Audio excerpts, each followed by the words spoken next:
vaazımızın ikinci kısmında birkaç söz bu dünyada yayılgan koronavirus hakkında etmek isteyim. Ona göre de mevzunu böyle biz koyduk. Tedbir müminden, takdir Allah'tan. Evet, her şey bu dünyada Allah'tan geli hepimizge. Hasta olacak olsak bu Allah takdir etken. Hasta olamız. Allah takdir etmesi hasta olmayacakmız. Takdir etse hasta olacakmız elbet. Ama buna bakmadan elbette Peygamberimiz buyurganı dayın tevekkül etkende biz devemizni bağlamak gerekmiz, kaçmasın deyip. Devemizni bağlasak ondan sonra ya Rabbi sana işanıp kaldıram aytmak gerekmiz. İşte buna göre de biz kolumuzda olan tedbirini almak gerekmiz. Yani ona göre deyimiz ki takdir Allah'tan, hastalık ya da bu dünyada olan bütün sınavlar, belalar Allah'tandır. Ama biz de tedbirli olmak gerekmiz ve onun bu türlü hastalıklarının, belalarının ogunu kapatmaya tırışmak gerekmiz elbet. Biz bilemiz şimdi bu hastalık, yalan hastalık. Yani böyle çok insanlar için ağır geçmeyi, yengil geçi. 80% insan mesela onu yengil geçirir deyip aytılmakta.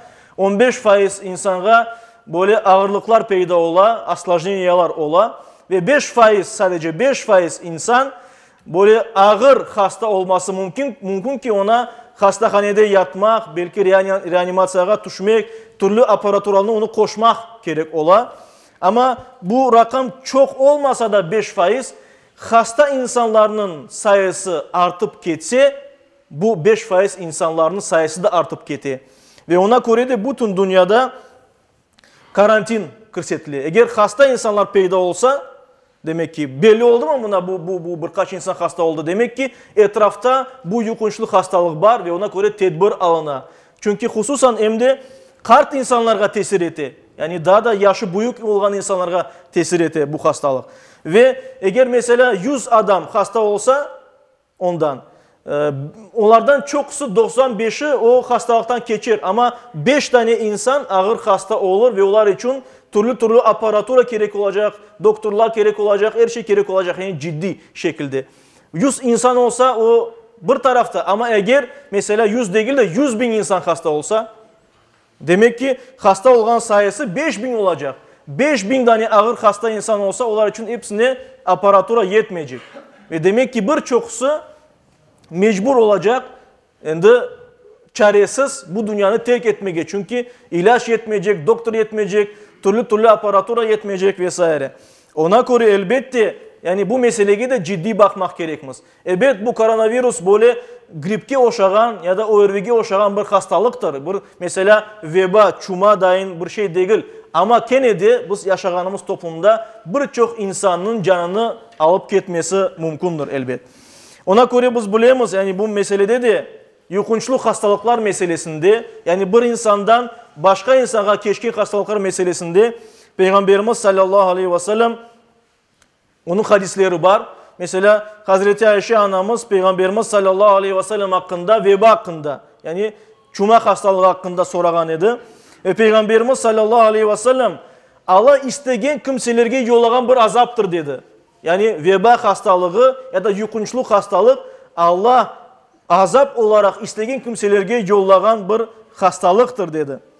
Ve hiç şüphesiz Allah-u Teala bu hastalıklarını Müslümanlar için, müminler için bir rahmet etti deyip. Niye için rahmet etti?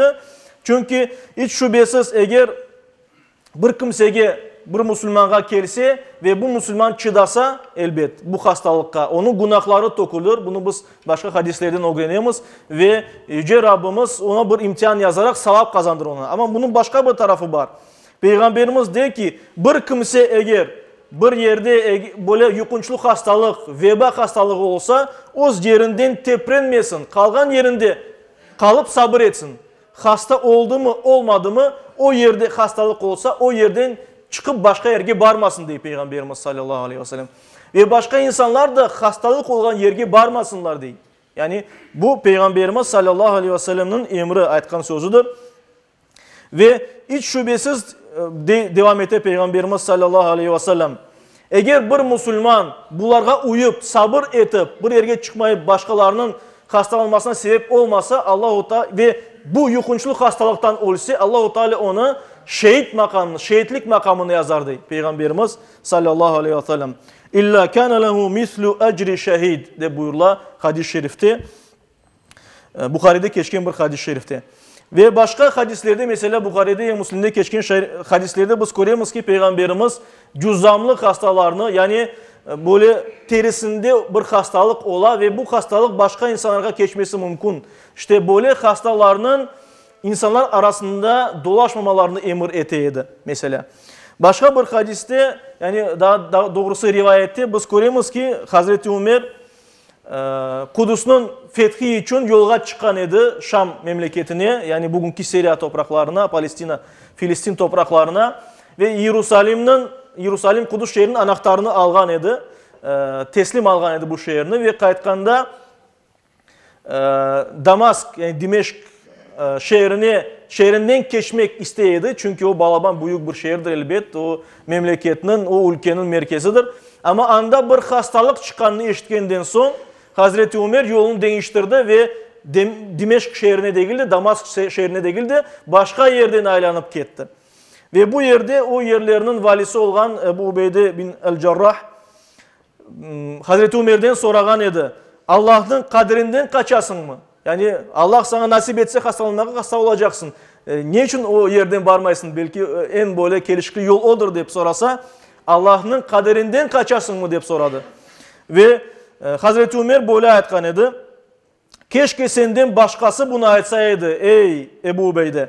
Evet Allah'ın kaderinden kene Allah'ın kaderine kaçamaz dedi. Ve devamında böyle buyurdu. Ne değilsin? Senin develerin olsa da bir tarafı bereketli, verimli, diğer tarafı kuru bir vadiye enseler ve sen bereketli yerde onlarını otlatsan, Allah'ın kaderini otlatkan olup, kuru yerde otlatsan, kendi Allah'ın kaderini otlatkan olmayacaksın mı? De buyurdu. Yani nasıl ki sen saylamaya hakkın olsa, nasıl yeni saylasan o Allah'ın kaderidir de buyurdu. Ve Müslümanın tedbirli olmak gerek olduğunu bildirdi elbet. İşte Yüce Rabbimiz birimizge yani bu günlerde hastalıklardan uzak olmağa, tedbirli olmağa nasip eylesin.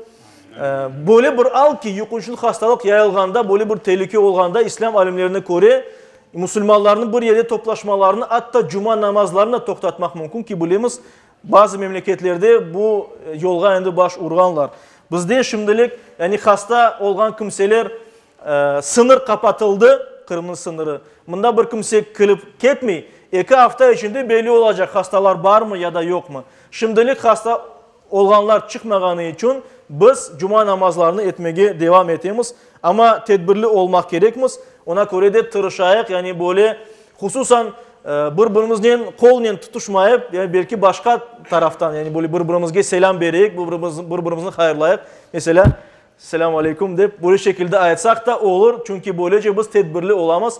Ve cuma namazlarda yapılgan en sonunda musafahalarını yani kol tutaşmalarını da vazgeçecek bu konularda inşallah. Yüce Rabbimiz birimizge. Çünkü bu virüsler havadan değil de daha ziyade kollardan geçe. De buyururlar, bu aytalar doktorlar. Ona göre de birbirimizin kol sıkışmadan biraz vazgeçecek, kucaklaşmadan vazgeçecek. Bu inşallah bizim sevgimizni azlaştırmaz. Yüce Rabbimiz birimizge Allah'ın doğru yolunda olmak, tedbirli olmak ve mesuliyetli Müslümanlar olmağa nasip eylesin. Amin.